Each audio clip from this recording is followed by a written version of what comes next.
each one of them will have the opportunity to talk about and share to you their experience. So perhaps I'll call first Guido, and then Becky, and then Ross.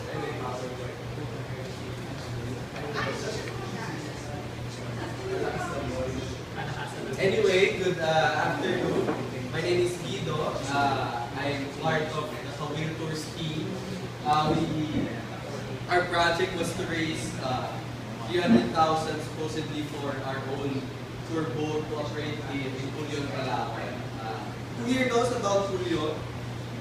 Yes, more and more. But usually there are only two things you figure out when you talk about Julio. It's either used to be the world's largest leper colony, or you have no idea about it. So that was a challenge for us. More than the boat, I think what we're trying to really do in Kawil is reconnect the island to the rest of the world. Julio used to be known as the land of the living dead, land of no return. So all the lepers, lahat ng may keto sa Philippines, go to the island, never to see the rest of the Philippines. Okay, right now I'll share what we did. Hopefully it will help you get your campaign goals. First, I want to say I'm very happy that the goals right now are 100,000 and above. When we initially started, we were saying 300,000. One of the members of our team was hesitant, said, 150 na lang. Pero sabi ni Father Javi, no, dream big. 300,000 tayo. We want our own boat. If you want it, we'll work for it. And I hope you stick your goals or even go above what you're planning to raise right now. So I hope this thing helps. First thing, I have 10 minutes lang daw. I wanted to be clear in defining what your Spark project is. Who are you trying to help? Where is it that you're trying to help? What do you do? What do you plan to do? What impact will your project have? I think these messages are very important. If you're missing one, it will create questions or doubts to the people who are watching. But sino ba? Hindi namin sure kung sino, para saan. And I think at the end of the day, it's very important to talk about impact. In Kawil Tours, numbers kami. We said, we are, in a year of operation, we're able to get in more than 500,000. 80% of the 500,000 went direct to the community. So imagine if we have our own boat, each time we operate, that's additional 4,000 to the community. Kasi we rent boats every time we operate. Second, sell stories and benefits. I want to emphasize that we're not selling products in marketing lingo or in business. Yes, you sell a bag, but the bag is a fashion statement. So you're selling feel good, or when you sell membership in the gym, you're not actually selling the membership of the gym, you're selling health, fitness. So you have to sell benefits, you have to sell stories. The formula for us in Kawil Tours was talk about the history, talk about the backstory of your organization or where it came from. For us, malakas na kwento yung storya ng stigma ng Julio. Malakas din yung storya nung kung paano kami nagsama bilang how we came together as a group called Kawil Tours.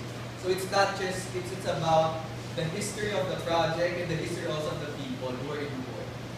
Then the stories behind that, the benefits, ito very powerful, the emotions behind, I'm not saying that it will work for everyone. We're an advocacy-based project kasi.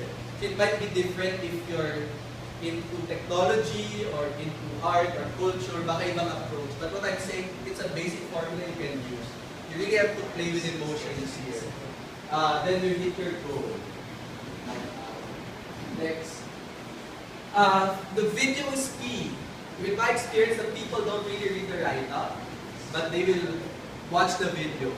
You will usually have 3 minutes. In our case, medyo pasaway kami with a 6-minute video. And I think it means it's not just about the aesthetics of the video, but the content. If you allow the people to be excited enough to keep on watching, and there's interest, and there's emotion involved, and there's a very interesting story, people will watch. Make a shoot in the actual place, the actual people, the actual products. If it's on a theoretical point of view na I'm going to help these people, we will do this, but you don't actually show that it's happening, I don't think it works out. For me, very special for us kasi me, Father Javi, and you, probably, lumabas na kami sa vid. Ako ang sinabi ko lang. Ang sinabi ko lang. It's hard to explain, but the island just touches. It's like sinabi ko.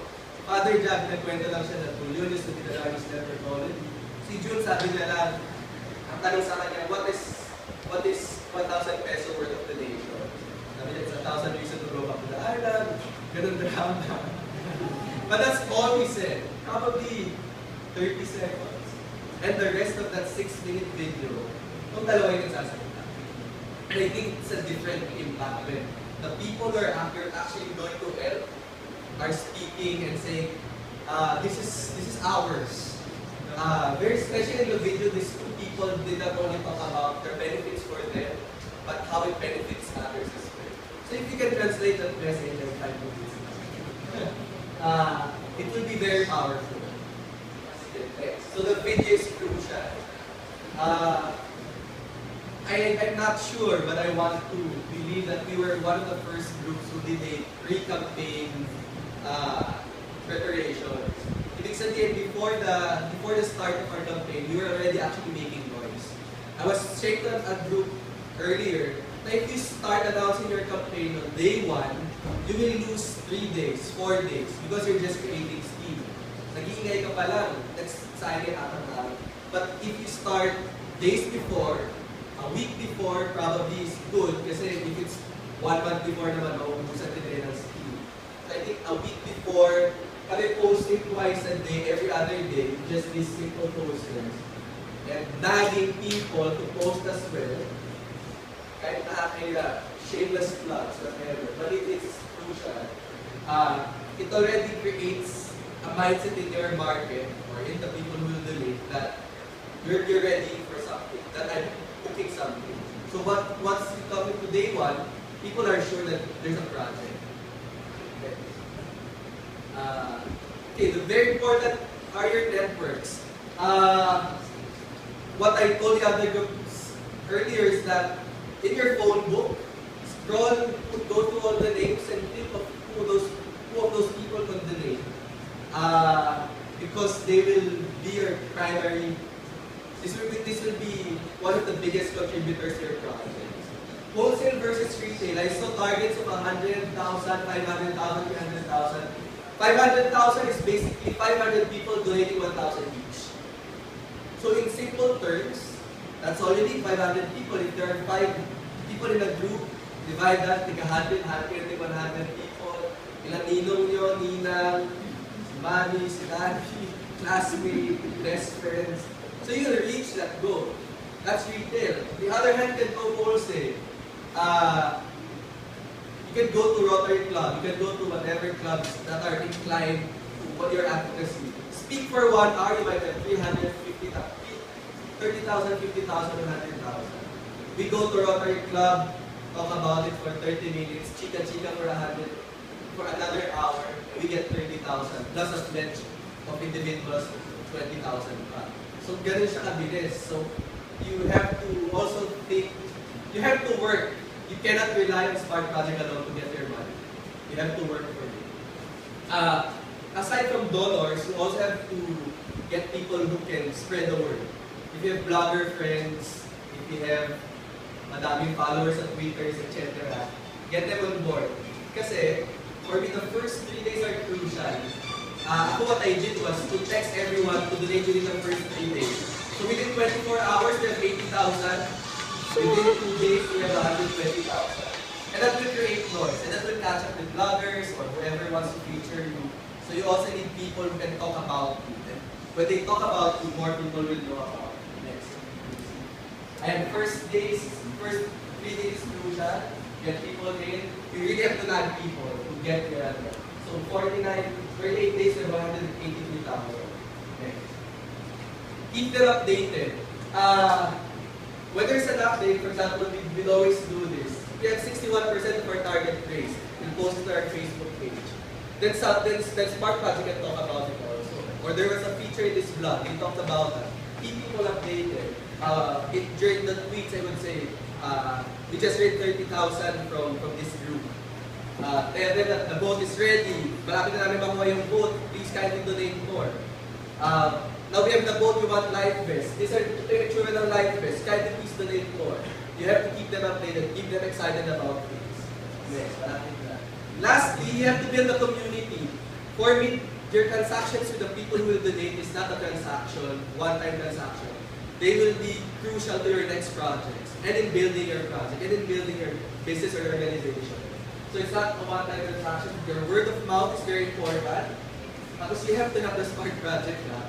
Donors don't naturally will not automatically like the page, so you have to also ask the people who donate to you to like the Spark project page, so that this community grows. You can help more people. But my emphasis is that do not cut ties once the project is over.